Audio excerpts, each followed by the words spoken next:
도심 최고층 빌딩의 펜트하우스. 통유리창 너머로 서울의 스카이라인이 한눈에 들어왔다. 그 압도적인 정형만큼이나 차가운 분위기의 레스토랑 개인룸에서는 이선우가 비스듬히 기대앉아 휴대폰을 만지작거리고 있었다. 그는 날렵한 콧날과 깊은 눈매, 도회적인 분위기를 풍기는 조각 같은 외모를 지녔지만 그의 얼굴에는 깊은 짜증과 권태가 역력했다. 짙은 회색의 고급 수트는 그의 완벽한 몸매를 더욱 돋보이게 했지만 그가 뿜어내는 오만함은 그 어떤 명품으로도 가릴 수 없는 것이었다. 이선우. 대한민국 재계 10위 안에 드는 해성그룹의 유일한 후계자이자 재벌 3세.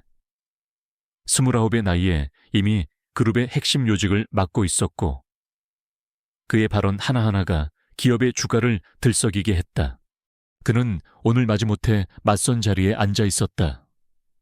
할아버지의 성화에 못 이겨 나온 자리였지만 그의 관심사는 오직 자신이 진행 중인 대형 M&A 프로젝트뿐이었다. 그의 눈에는 맞선 상대가 그저 배경 좋은 집안의 시시한 여자로밖에 보이지 않았다.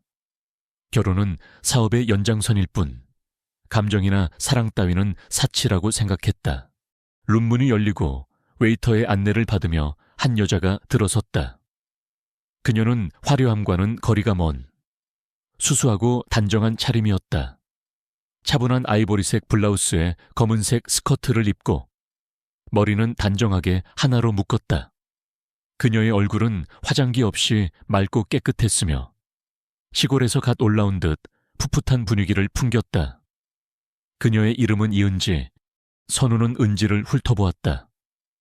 그의 눈에는 경멸과 비웃음이 역력했다. 시골 냄새 풀풀 풍기는 여자가 감히 자신의 맞선 상대로 나왔다는 사실이 불쾌하게 느껴졌다. 그의 시선은 은지의 목에서 멈췄다. 은지의 가느다란 목에는 낡고 빗발에는 목걸이가 걸려 있었다. 목걸이 펜던트는 오랜 세월의 흔적을 고스란히 담고 있는 듯 거뭇하게 변색되어 있었다. 디자인 또한 고풍스럽고 섬세했지만 선우의 눈에는 그저 촌스럽고 값싼 기념품처럼 보였다. 이선우 씨, 안녕하세요. 이은지라고 합니다. 은지가 조심스럽게 인사를 건넸다. 그녀의 목소리는 맑고 청아했지만 약간의 긴장감이 서려 있었다. 선우는 아무 말 없이 휴대폰을 테이블에 내려놓고 팔짱을 꼈다. 그의 얼굴에는 감히 말을 섞고 싶지 않다는 표정이 역력했다. 앉으세요. 그는 짧고 차갑게 말했다. 은지는 그의 냉대에 살짝 당황했지만 이내 침착하게 의자에 앉았다.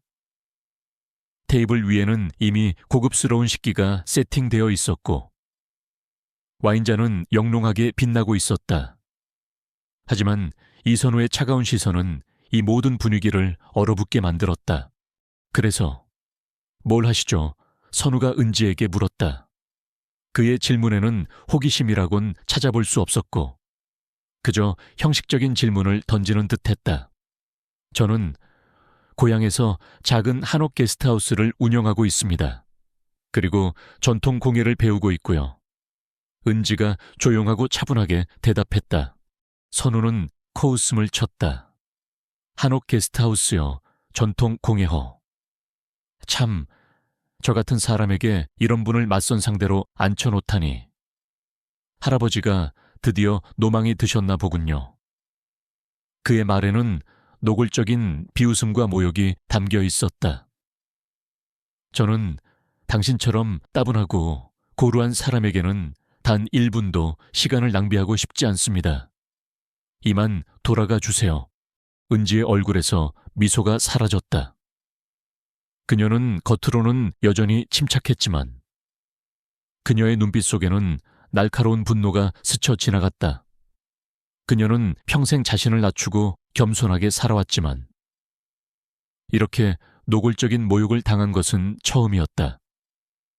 특히 그녀의 목에 걸린 낡은 목걸이.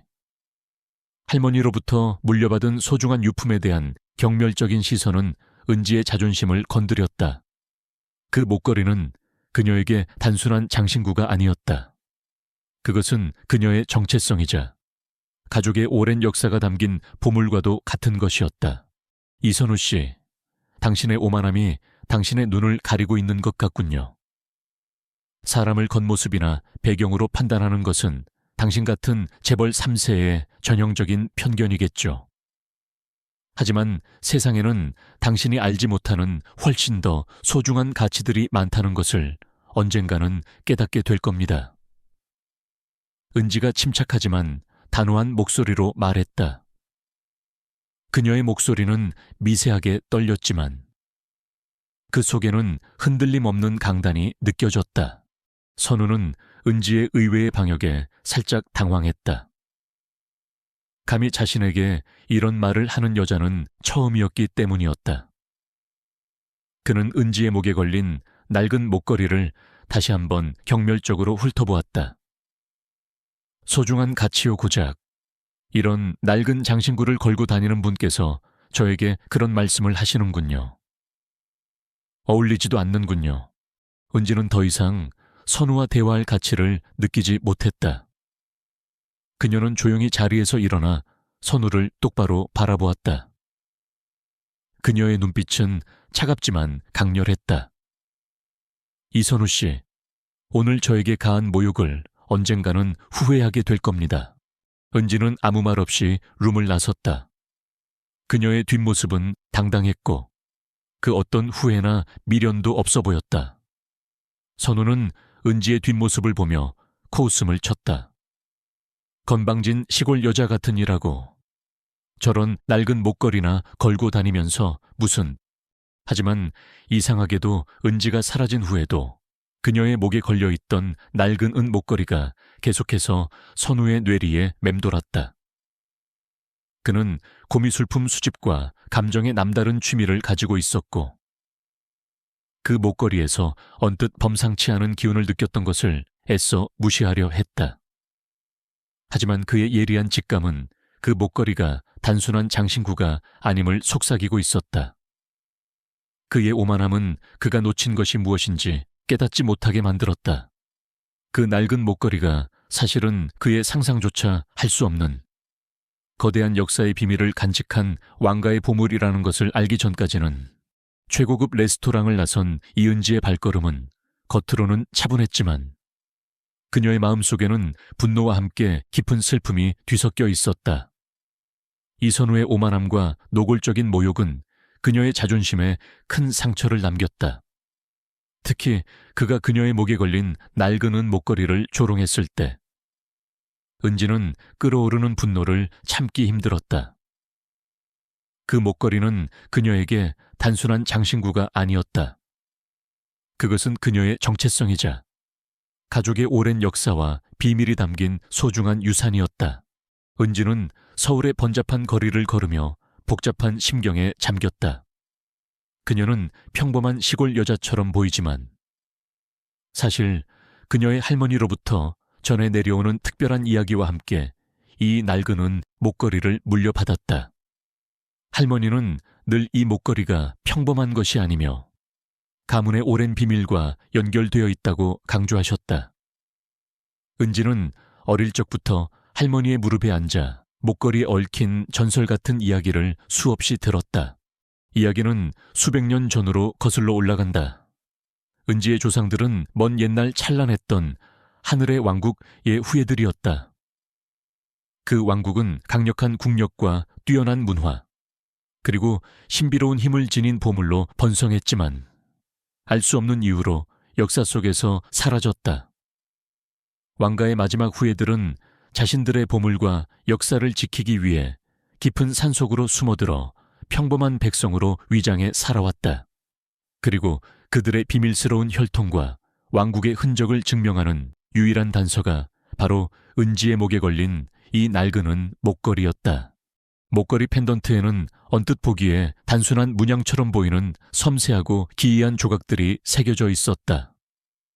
할머니는 이 문양이 단순한 장식이 아니라 잃어버린 왕국의 지도를 나타내는 암호이며 이 암호를 해독해야만 왕가의 진정한 보물을 찾을 수 있다고 말했다. 은 목걸이는 오랜 세월의 흐름 속에 빛을 잃고 거뭇하게 변색되어 있었지만 은지는 그 속에서 알 수 없는 고귀함과 신비로움을 느꼈다. 그녀는 목걸이에 얽힌 비밀을 풀고 싶었지만 할머니는 때가 되면 모든 것이 밝혀질 것이라며 더 이상 자세한 이야기를 해주지 않았다. 은지는 현재 고향에서 작은 한옥 게스트하우스를 운영하고 있었다. 그녀는 한옥의 아름다움과 전통 공예의 깊이에 매료되어 그것을 배우고 있었고 자신의 삶에 만족하며 소박하지만 의미 있는 하루하루를 보내고 있었다. 하지만 이번 맞선은 그녀의 평온한 일상에 균열을 일으켰다. 이선우의 오만함은 그녀에게 불쾌함을 넘어 자신이 지켜온 가치와 정체성에 대한 모욕으로 다가왔다. 은지는 지하철을 타고 고향으로 돌아가는 기차역으로 향했다. 그녀의 마음속에서는 이선우의 비웃음과 함께 목걸이에 얽힌 할머니의 이야기가 계속해서 맴돌았다. 진정한 가치는 겉모습으로 판단할 수 없는 거야. 이 목걸이처럼. 은지는 목걸이를 꽉 쥐었다. 그 속에서 할머니의 따뜻한 손길과 오랜 조상들의 지혜가 전해지는 듯했다. 이선우는 은지를 향한 모욕적인 말을 쏟아냈지만 그의 마음 한구석에는 묘한 불편함과 함께 은지의 목걸이에 대한 강렬한 호기심이 남았다. 그는 평소 고미술품 수집에 남다른 조예를 가지고 있었고 수많은 고미술품을 감정해왔다. 은지의 목걸이는 겉보기에는 낡고 보잘것없었지만 그의 예리한 직감은 그 목걸이에서 범상치 않은 기운을 감지했다. 목걸이에 새겨진 문양은 그가 지금껏 본 적 없는 독특하고 섬세한 형태였고 은빛으로 변색된 금속의 질감 또한 평범한 은과는 다른 미묘한 광택을 띠고 있었다. 빌어먹을 대체 그 낡은 목걸이의 정체가 뭐지? 선우는 자신의 연구실로 돌아와 자료들을 뒤지기 시작했다. 그는 고미술품 데이터베이스와 고대 문양에 대한 서적들을 훑어보았지만 은지의 목걸이와 유사한 형태의 문양이나 재질을 찾아낼 수 없었다. 그의 호기심은 점점 더 강렬해졌다. 오만한 재벌 3세의 마음속에 시골 여자에게는 어울리지 않는 의문의 목걸이가 깊이 자리 잡기 시작한 것이었다. 선우는 자신의 직감을 믿었다. 그 목걸이가 단순한 장신구가 아니라는 확신이 들었다. 그는 자신의 비서에게 은지에 대한 정보를 은밀하게 조사하라고 지시했다. 그의 지시는 늘 그렇듯 단호하고 빠릿했다. 그 여자에 대한 모든 것을 알아내. 특히 그녀가 가진 목걸이에 대해 자세히 조사해봐. 선우는 비서에게 말했다. 그의 목소리에는 평소 업무 지시를 내릴 때와는 다른 미묘한 긴장감이 서려 있었다. 며칠 후 비서는 은지에 대한 정보를 선우에게 보고했다. 은지는 강원도 산골 마을에서 대대로 살아온 집안의 딸이었고 작은 한옥 게스트하우스를 운영하며 전통 공예를 배우는 평범한 여자였다. 특별할 것 없는 배경이었지만 선우의 흥미를 끈 것은 은지의 할머니와 그 집안에 얽힌 소문들이었다. 마을 사람들은 은지의 할머니가 신비로운 힘을 가지고 있으며 집안 대대로 내려오는 오래된 유물을 소중히 간직하고 있다는 이야기를 했다. 그리고 그 유물이 바로 은지의 목에 걸려 있던 그 목걸이라는 것이었다. 오래된 유물, 신비로운 힘. 선우는 흥미로운 표정으로 보고서를 읽어 내려갔다. 그의 직감이 틀리지 않았다는 확신이 들었다. 그는 단순한 호기심을 넘어 그 목걸이가 가진 역사적 혹은 재산적 가치에 대한 계산적인 사고를 하기 시작했다.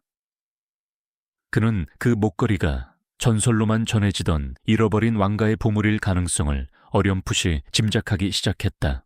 그 순간 맞선 자리에서 은지에게 가했던 모욕은 사라지고 오직 목걸이에 대한 탐구심과 소유욕만이 그의 마음을 지배했다.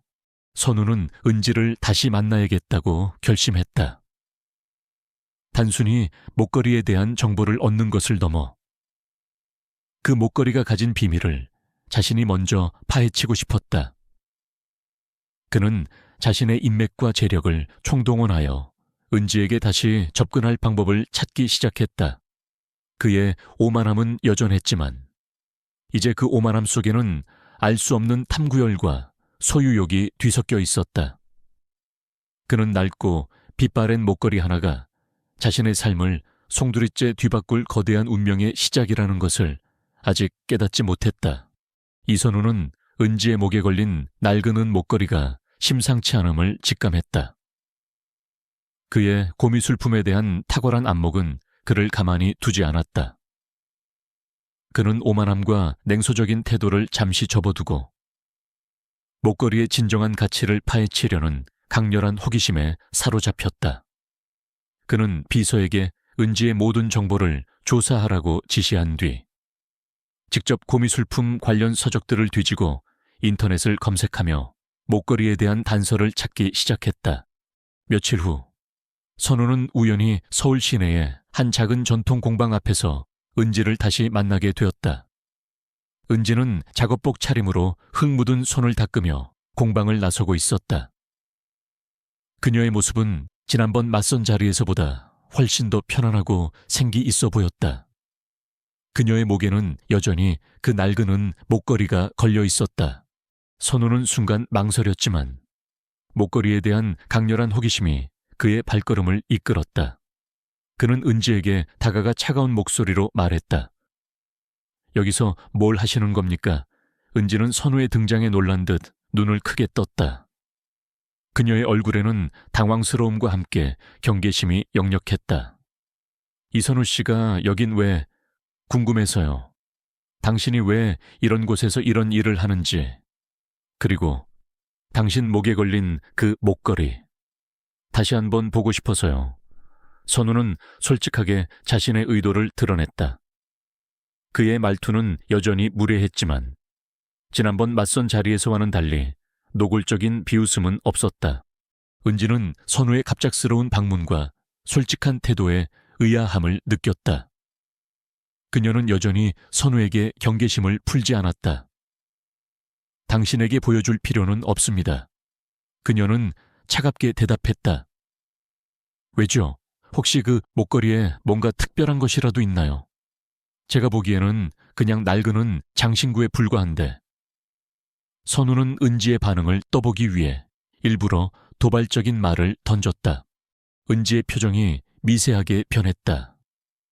그녀는 목걸이를 무의식적으로 움켜쥐었다. 당신이 알 필요 없는 일입니다. 저번처럼 사람을 무시하고 조롱할 생각이라면 돌아가세요. 당신 같은 사람과는 더 이상 엮이고 싶지 않습니다. 은지는 선우를 지나쳐 가려 했지만 선우는 그녀의 앞을 막아섰다. 기다려요. 오해는 하지 마세요. 저는 당신을 무시하려는 게 아닙니다. 저는 그 목걸이에 대해 진심으로 궁금합니다. 저는 고미술품에 관심이 많습니다.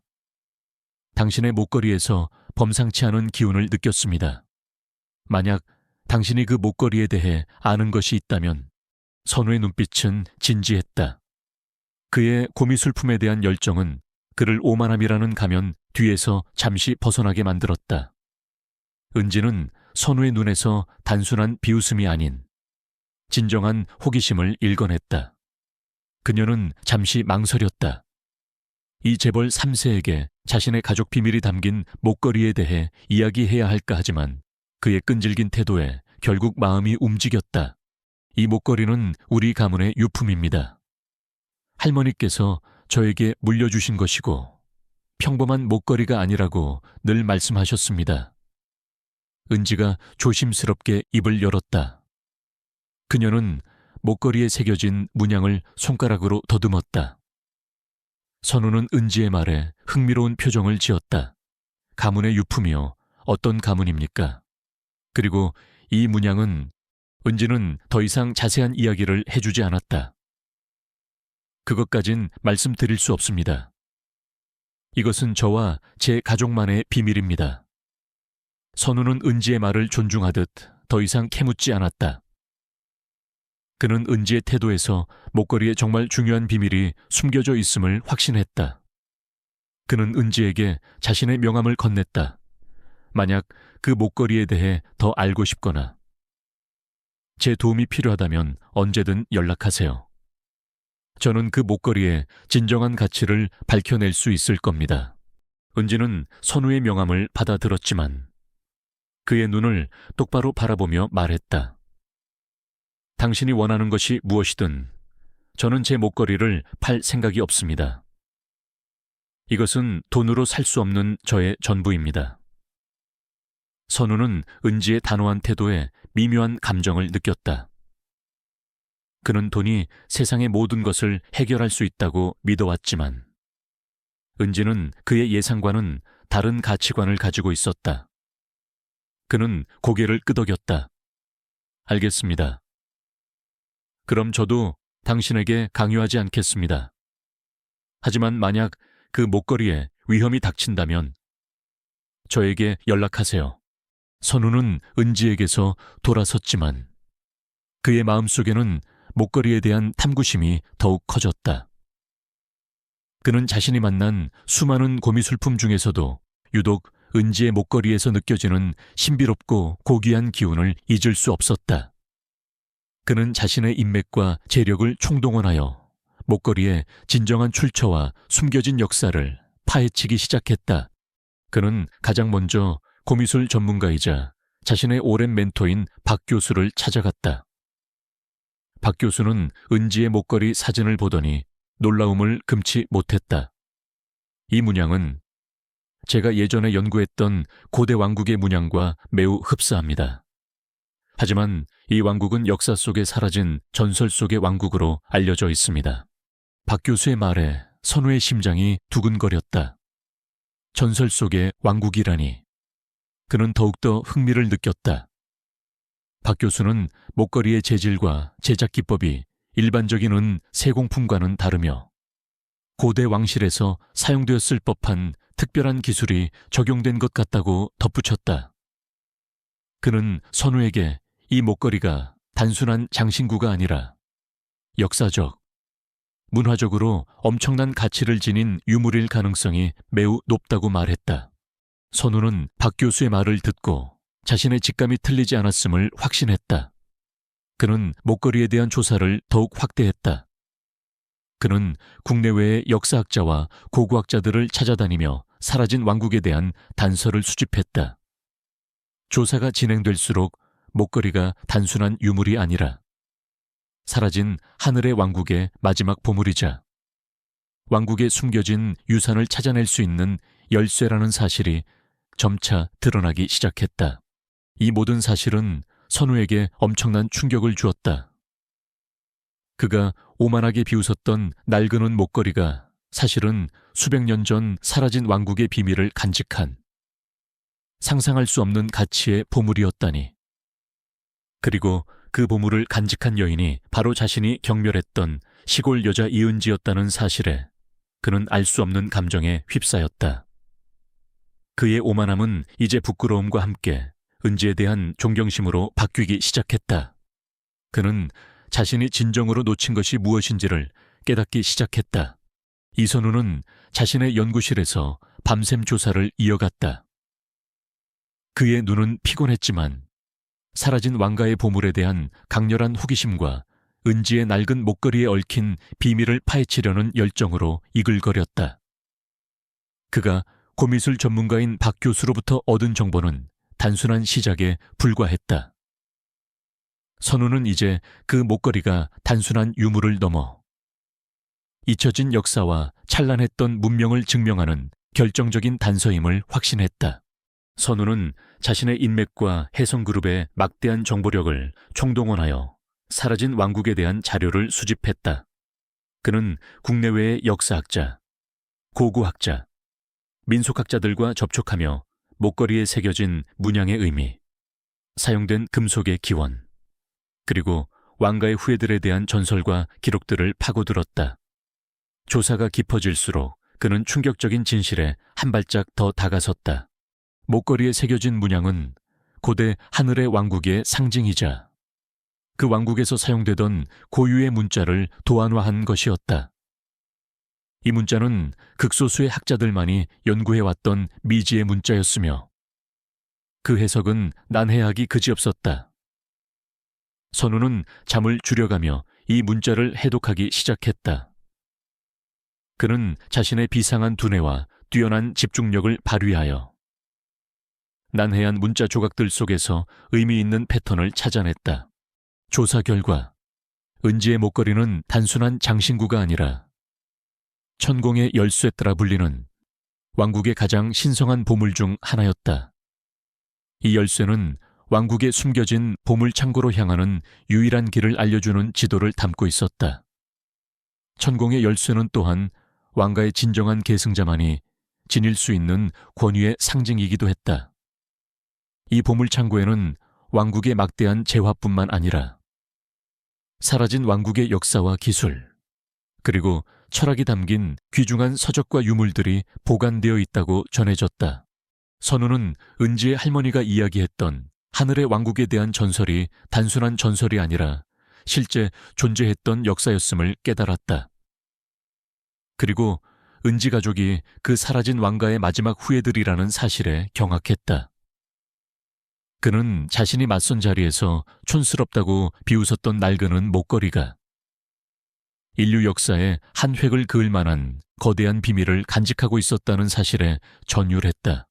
이 모든 진실을 알게 된 선우는 은지에 대한 자신의 오만함과 무지함에 깊은 부끄러움을 느꼈다. 그는 자신이 돈과 권력이라는 껍데기에 갇혀 진정한 가치를 보지 못했음을 깨달았다. 은지의 소박함과 그녀가 지닌 목걸이의 위대함은 그에게 깊은 깨달음을 주었다.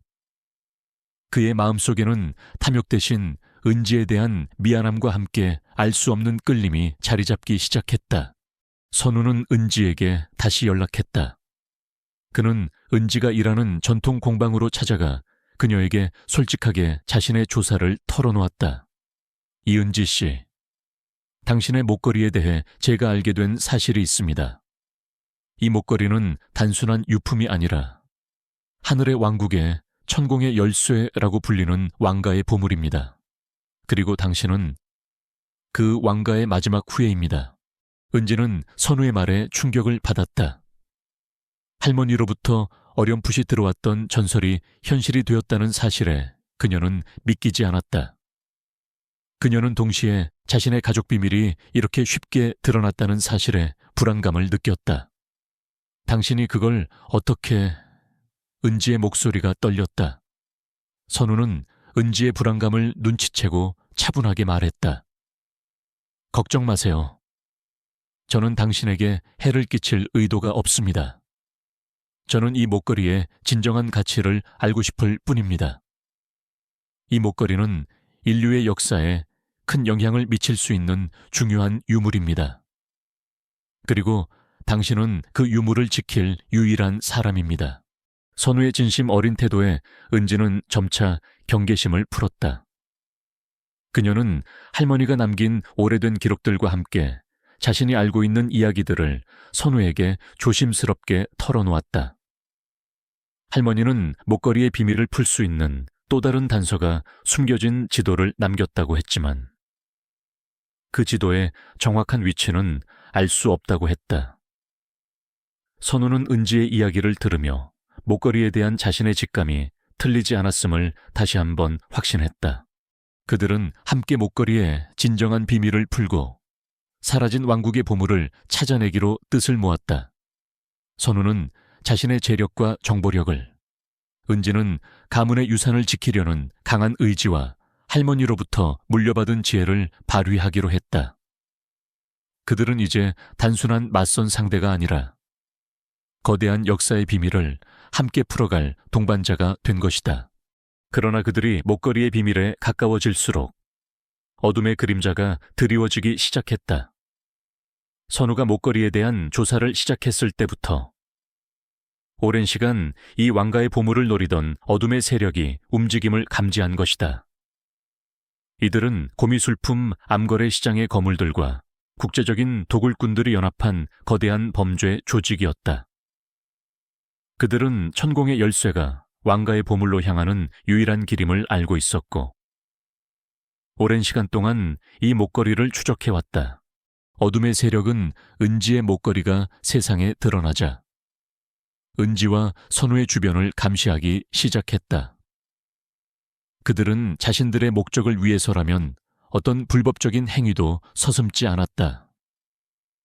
은지의 전통 공방 근처에는 수상한 인물들이 배회하기 시작했고, 선우의 연구실에는 정체불명의 해킹 시도가 감지되었다.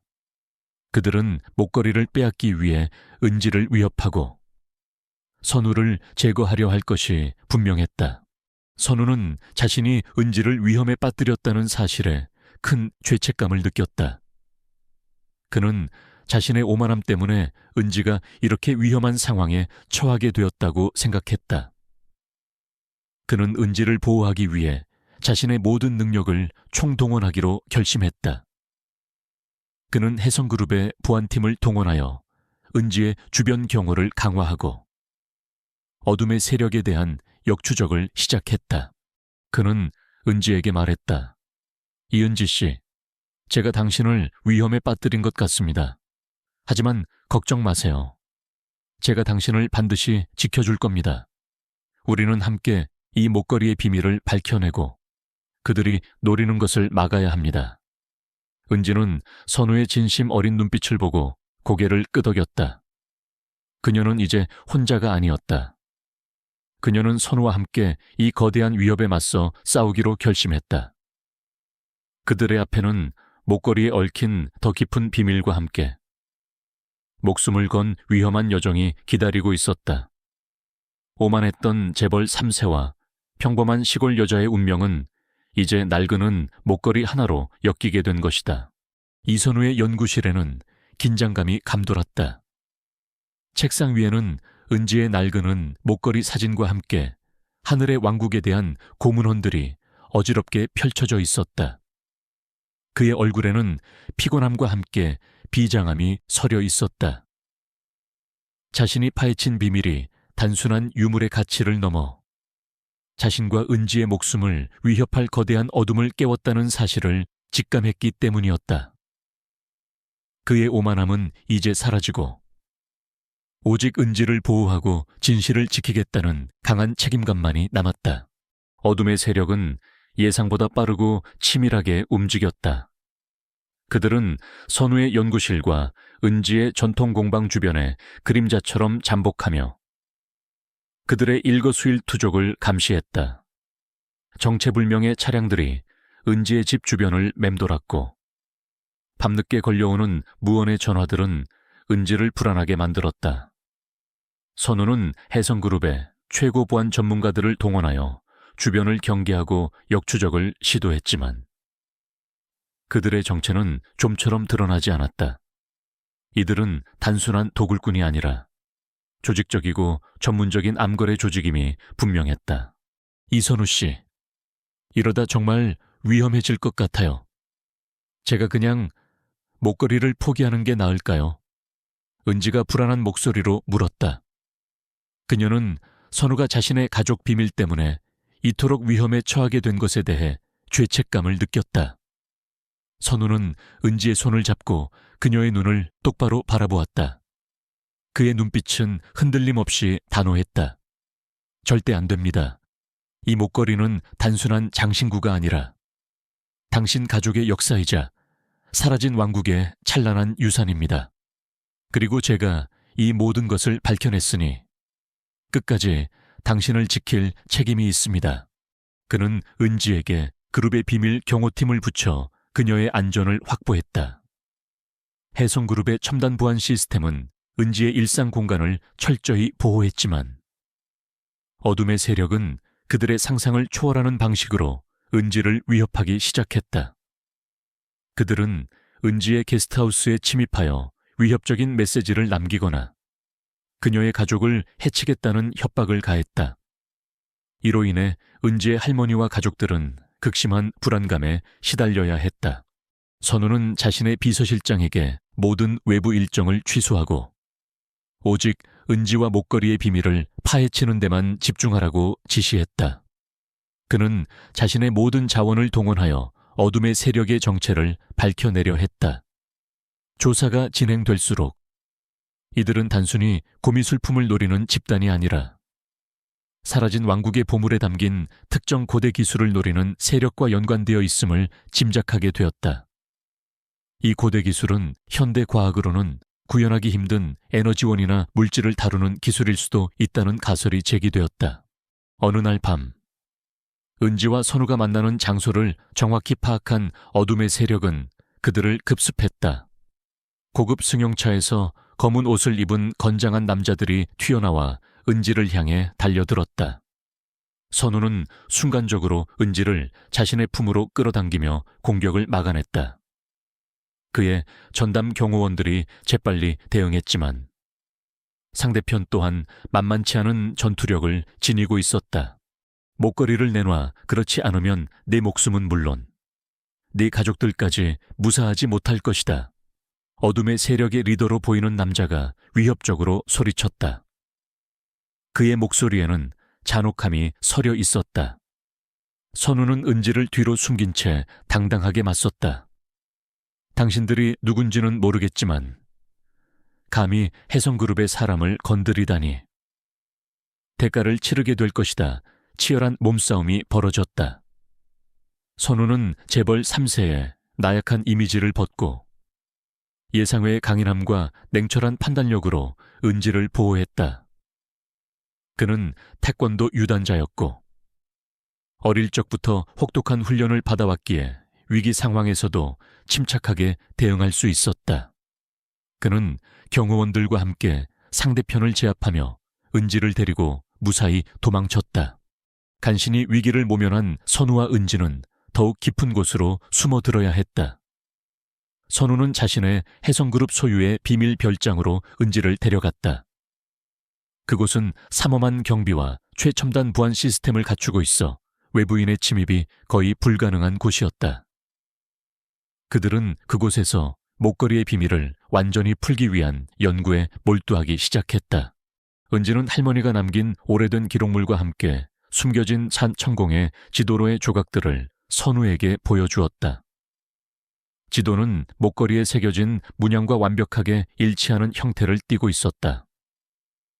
지도는 마치 퍼즐 조각처럼 여러 부분으로 나뉘어 있었고 은지의 가족은 대대로 이 조각들을 지켜왔던 것이다. 선우는 자신의 해독 능력과 첨단 장비를 동원하여 지도의 조각들을 하나하나 맞춰나가기 시작했다. 지도가 완성될수록 사라진 왕국에 숨겨진 보물창고가 대한민국 깊은 산속, 지도상에 봉인된 산으로 표시된 곳에 위치하고 있다는 사실이 드러났다. 그곳은 일반인의 접근이 불가능한 험준한 지형이었고 고대 왕국이 스스로를 보호하기 위해 만든 마지막 방어선이었다. 지도는 또한 보물창고로 향하는 길목에 여러 가지 고대 장치와 함정이 설치되어 있음을 알려주었다. 선우는 자신의 오만함이 은지를 위험에 빠뜨렸다는 죄책감과 함께 그녀의 용기와 가족의 역사에 대한 존경심을 느꼈다. 그는 더 이상 재벌 3세의 권력을 내세우지 않았다. 그는 은지의 진정한 가치를 깨달았고 그녀를 지키는 것이 자신의 가장 중요한 사명이라고 생각했다. 이은지 씨, 우리가 찾고 있는 보물은 단순한 금은보화가 아닙니다. 그것은 사라진 왕국의 역사와 지혜가 담긴 인류의 소중한 유산입니다. 우리는 이것을 반드시 지켜야 합니다.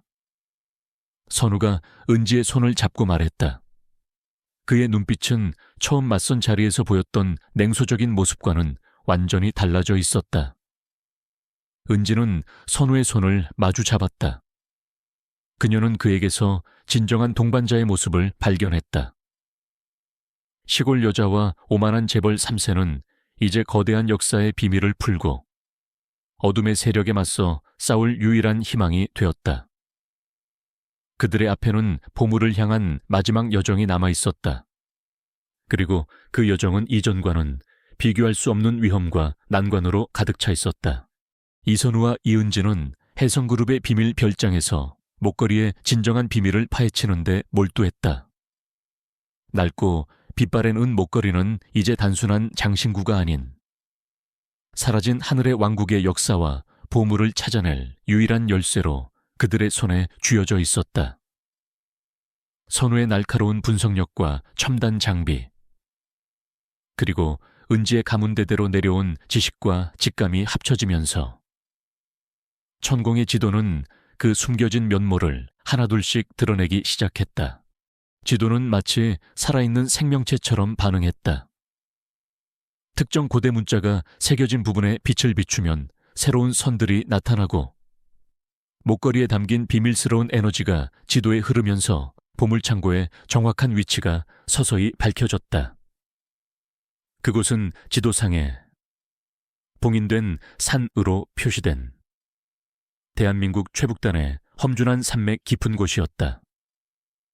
그곳은 인적 없는 절벽과 폭포로 둘러싸여 일반인의 접근이 거의 불가능한 천연의 요새이자 고대 왕국이 자신들의 유산을 지키기 위해 만들어 놓은 마지막 방어선이었다.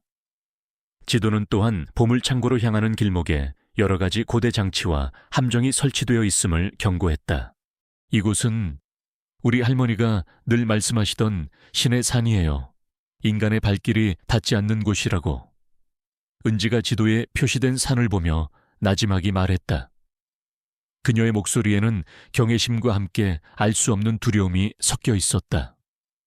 선우는 지도를 면밀히 살폈다. 그의 눈빛은 탐험가의 그것처럼 빛나고 있었다. 이곳이라면 어둠의 세력도 쉽게 접근하지 못할 겁니다. 하지만 우리에게도 만만치 않은 여정이 될 거예요. 그러나 어둠의 세력은 그들이 생각했던 것보다 훨씬 더 집요하고 강력했다. 그들은 혜성그룹의 최첨단 보안 시스템을 뚫고 비밀 별장의 위치를 알아냈다. 별장 주변에는 수상한 차량들이 다시 나타났고 밤이 깊어지자 정체불명의 드론들이 별장 상공을 맴돌며 감시를 시작했다.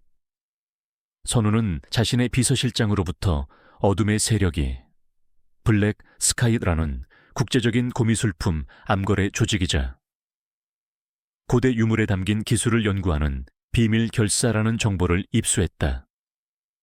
그들은 과거에도 여러 국가의 중요한 유적지를 훼손하고 보물을 탈취했던 전력이 있었다.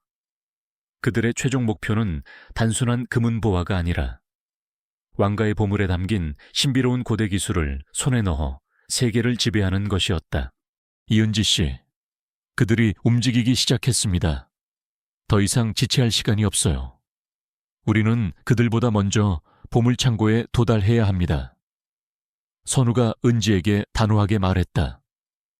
그의 얼굴에는 긴장감이 역력했지만 그 속에는 은지를 지키고 보물을 수호하겠다는 강한 결의가 담겨 있었다.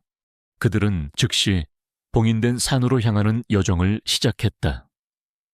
선우는 혜성그룹의 사설 헬기를 동원하여 가장 빠른 길을 택했다. 헬기는 험준한 산맥 위를 날았고 창밖으로는 인간의 발길이 닿지 않은 태고의 자연이 펼쳐졌다. 그러나 헬기가 봉인된 산에 가까워질수록 뒤에서 추격하는 블랙 스카이의 헬기들이 나타났다. 그들은 최첨단 장비와 무기로 무장하고 있었다. 젠장 벌써 따라붙었군. 선우는 조종색에 속도를 더 높이라고 지시했다. 하지만 블랙 스카이의 헬기는 더욱 빠르게 접근해왔다. 치열한 공중 추격전이 벌어졌다. 선우의 헬기는 봉인된 산의 복잡한 지형을 이용해 아슬아슬하게 적의 추격을 따돌렸다. 하지만 블랙 스카이의 헬기에서 발사된 미사일이 선우의 헬기를 스치고 지나갔고 헬기는 균형을 잃고 산림 속으로 추락하기 시작했다. 꽉 잡아요. 이은지 씨, 선우는 은지를 자신의 품으로 끌어안으며 소리쳤다. 헬기는 거대한 굉음을 내며 나무들을 부수고 바위 틈새로 곤두박질 쳤다. 충격과 함께 모든 것이 정지했다. 선우는 정신을 차리고 은지를 확인했다. 다행히 둘 다 큰 부상은 없었다. 하지만 헬기는 완파되었고 그들은 깊은 산속에 고립되었다. 괜찮아요. 다친 곳은 없어요. 선우가 은지를 일으켜 세우며 물었다. 그의 얼굴에는 걱정이 가득했다. 은지는 고개를 끄덕였다. 선우 씨도 괜찮으세요? 그녀는 자신의 몸보다 선우의 안위를 먼저 걱정했다. 그들은 추락한 헬기 잔해 속에서 배낭을 챙겼다. 배낭 안에는 비상식량, 구급약, 그리고 지도와 탐지 장비 등이 들어 있었다. 그들은 이제 걷는 수밖에 없었다. 지도는 봉인된 산 정상 부근에 보물창고가 있다고 알려주고 있었다. 그들은 험난한 산길을 오르기 시작했다. 선우는 자신의 체력을 총동원하여 은지의 길을 열어주었고 은지는 자신의 지혜와 직감으로 숨겨진 길을 찾아냈다. 산속은 예상보다 훨씬 더 험난했다. 가파른 절벽과 깊은 계곡, 그리고 맹수들의 흔적이 곳곳에서 발견되었다. 밤이 되자 기온은 급격히 떨어졌고 그들은 추위와 배고픔에 시달려야 했다. 하지만 그들은 서로에게 의지하며 묵묵히 나아갔다.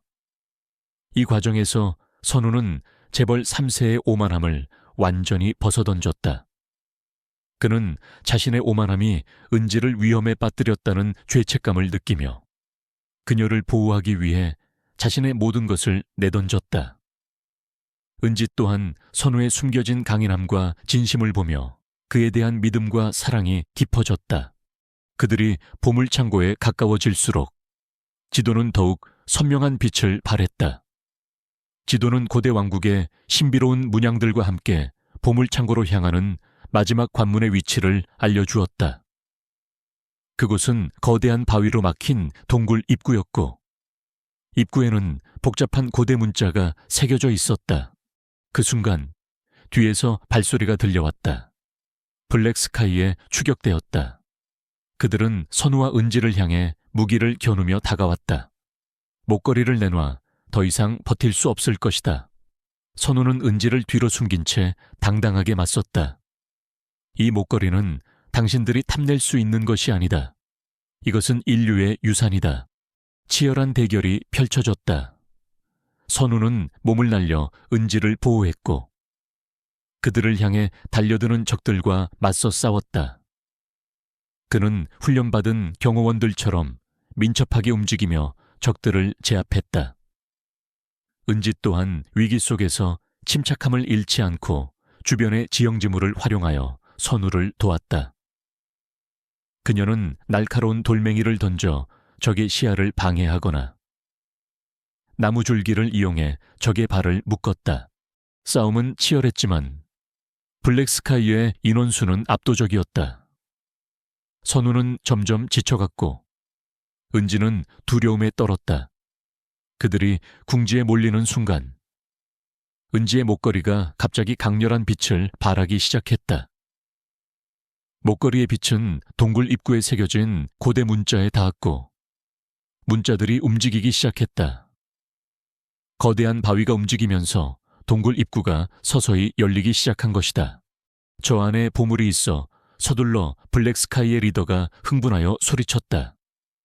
그들은 보물창고의 문이 열리자마자 은지와 선우를 제쳐두고 동굴 안으로 돌진했다.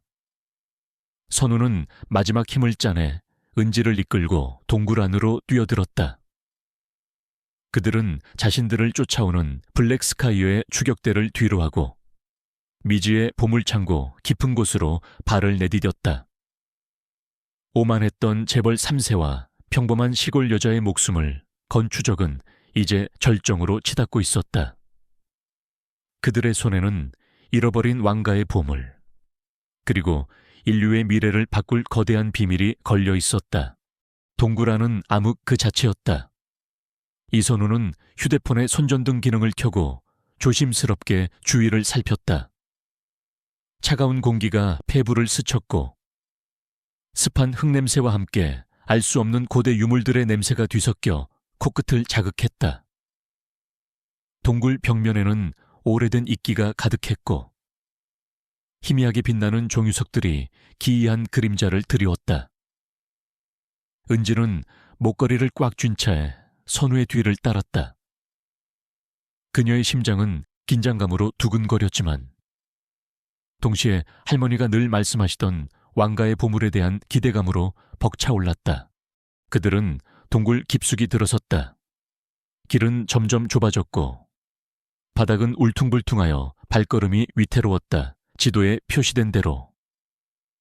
그들은 여러 갈림길에서 목걸이의 빛이 인도하는 방향으로 나아갔다. 목걸이 펜던트의 문양은 그들이 올바른 길을 갈 때마다 더욱 선명하게 빛났다.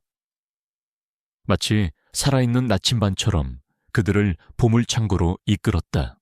얼마쯤 걸었을까? 갑자기 거대한 문이 나타났다. 육중한 바위로 만들어진 문에는 목걸이와 똑같은 문양이 새겨져 있었고 그 문양 사이에서 희미한 빛이 새어나왔다. 이것이 바로 지도에 표시된 봉인된 문호계이었다.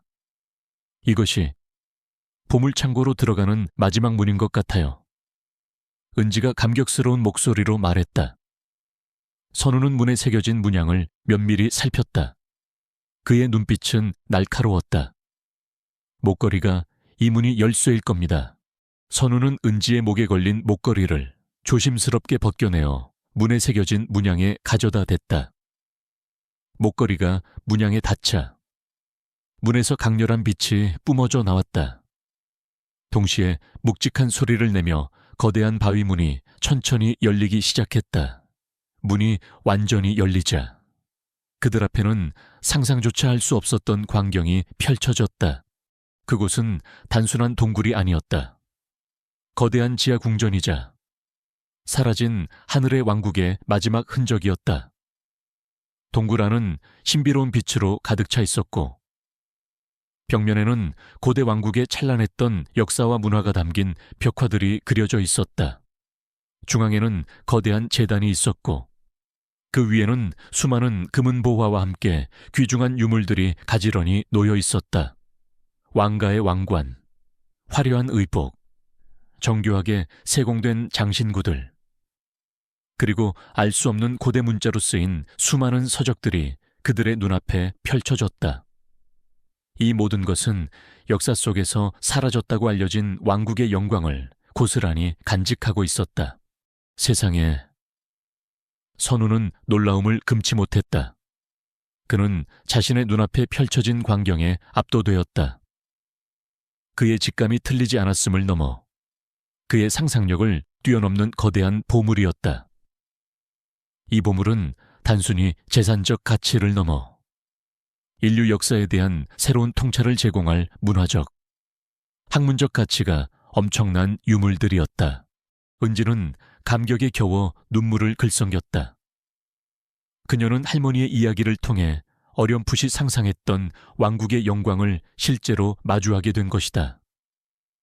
그녀는 자신의 목에 걸렸던 낡은 목걸이, 그리고 그 목걸이를 통해 이어져 온 가족의 역사가 얼마나 위대하고 소중한 것이었는지를 깨달았다. 그러나 그들이 감격에 젖어 있는 순간 뒤에서 발소리가 들려왔다. 블랙스카이어에 추격되었다. 그들은 선우와 은지를 뒤쫓아 보물창고 안으로 들어섰다. 그들의 눈은 보물의 광채에 탐욕스럽게 빛나고 있었다. 하하하, 드디어 찾았다. 왕가의 보물, 이 모든 것이 이제 우리 것이 된다. 블랙스카이의 리더가 광기 어린 웃음을 터뜨렸다. 그는 부하들에게 보물들을 챙기라고 지시했다. 선우는 은지를 보호하며 블랙스카이의 앞을 막아섰다. 감히 이 신성한 곳을 더럽히지 마라. 이 보물들은 당신들 같은 탐욕스러운 자들이 손댈 수 있는 것이 아니다. 어리석은 놈, 네가 뭔데 우리 앞을 막아서느냐. 네가 이 보물의 가치를 알기나 해. 이 안에 숨겨진 고대 기술만 손에 넣으면 우리는 세상을 지배할 수 있다. 리더는 비웃으며 선우를 공격했다. 치열한 격투가 벌어졌다. 선우는 은지를 보호하기 위해 필사적으로 싸웠다. 그는 재벌 3세로서의 나약함을 완전히 벗어던지고 진정한 전사처럼 용감하게 적들과 맞섰다.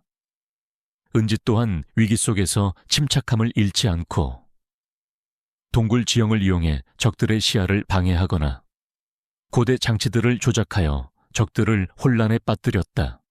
격투가 한창이던 중 은지의 목걸이가 다시 한번 강렬한 빛을 발하기 시작했다. 목걸이의 빛은 보물창고 안의 고대 장치들과 연결되면서 지하 궁전 전체가 흔들리기 시작했다. 바닥이 갈라지고 천장에서 돌들이 떨어져 내렸다. 고대 왕국이 자신들의 보물을 지키기 위해 만들어 놓았던 마지막 방어 시스템이 발동된 것이었다. 젠장 동굴이 무너진다. 보물을 먼저 챙겨 블랙스카이의 리더는 혼란에 빠져 소리쳤다. 그들은 보물을 챙기려 했지만 무너지는 동굴 속에서 우왕좌왕할 수밖에 없었다. 선우는 은지의 손을 잡고 외쳤다. 서둘러요. 이곳을 빠져나가야 합니다. 그들은 무너지는 동굴 속에서 필사적으로 탈출했다. 블랙스카이에 추격대도 그들을 쫓아왔지만 무너지는 동굴은 그들의 탐욕을 집어삼켰다. 선우와 은지는 간신히 동굴 입구로 빠져나왔다. 그들이 동굴 밖으로 나오자마자 거대한 굉음과 함께 동굴 입구가 완전히 무너져 내렸다. 블랙스카이의 잔당들은 매몰된 동굴 앞에서 절규했다. 그들의 탐욕은 결국 허망하게 끝이 났다. 선우와 은지는 살아남았지만 보물창고는 다시 한번 역사 속으로 사라졌다. 그들은 비록 보물을 직접 가져오지는 못했지만 그 안의 존재를 확인했고 그 가치를 세상에 알릴 수 있게 되었다. 산에서 내려온 선우와 은지는 즉시 정부 당국에 이 모든 사실을 신고했다. 그들은 보물창고의 정확한 위치와 그 안에 담긴 유물들의 가치에 대해 상세하게 설명했다. 정부는 은지와 선우의 증언을 토대로 봉인된 산 주변에 대한 정밀 조사를 시작했고 전문가들을 동원하여 무너진 동굴 입구를 복구하고 보물창고를 다시 발굴할 계획을 세웠다. 이 사건은 대한민국을 넘어 전 세계적으로 큰 반향을 일으켰다. 사라진 하늘의 왕국의 존재와 그들의 찬란했던 유산이 세상에 드러난 것은 인류 역사에 대한 새로운 지평을 여는 사건이었다. 이은지는 자신이 왕가의 진정한 후예임을 증명했고 그녀의 목에 걸렸던 낡은 은 목걸이는 이제 단순한 유물이 아닌 역사의 산증인이자 인류의 소중한 유산으로 인정받게 되었다. 이선우는 자신의 오만함을 버리고 진정한 가치를 찾아낸 사람으로 다시 태어났다. 그는 더 이상 돈과 권력만을 좇는 재벌 3세가 아니었다. 그는 은지와 함께 사라진 왕국의 역사와 문화유산을 보존하고 연구하는 일에 적극적으로 기여했다. 그는 자신의 막대한 재력을 활용하여 역사연구재단을 설립하고 은지와 함께 그 재단의 운영을 맡았다. 은지와 선우는 이제 단순한 맞선 상대가 아니라 서로의 가치를 인정하고 존중하는 진정한 동반자가 되었다. 그들은 사랑에 빠졌고 곧 결혼을 약속했다. 그들의 이야기는 오만했던 재벌 3세가 낡은 목걸이를 통해 진정한 사랑과 가치를 깨닫고 잊혀진 역사의 비밀을 풀어내며 새로운 삶을 시작하게 된 위대한 서사로 남게 되었다. 그 낡은 은 목걸이는 단순한 보물이 아니었다. 그것은 오만과 편견을 깨고 진정한 사랑과 가치를 발견하게 해준 삶의 나침반이자 인류의 잃어버린 역사를 되찾아준 위대한 열쇠였다. 그들의 이야기는 영원히 회자될 것이다.